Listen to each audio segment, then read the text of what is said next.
How to factory reset iPhone without Apple ID password. Let's get started. Launch your Settings app.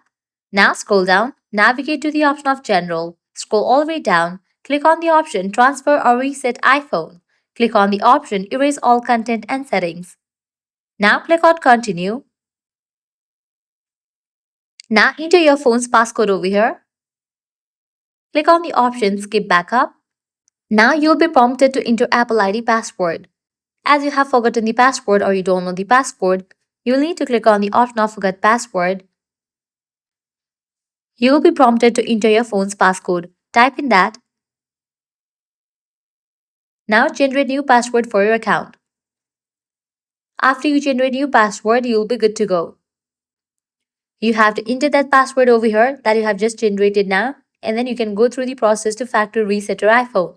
So that's a wrap for this video. This way you can easily factory reset iPhone password without Apple ID password.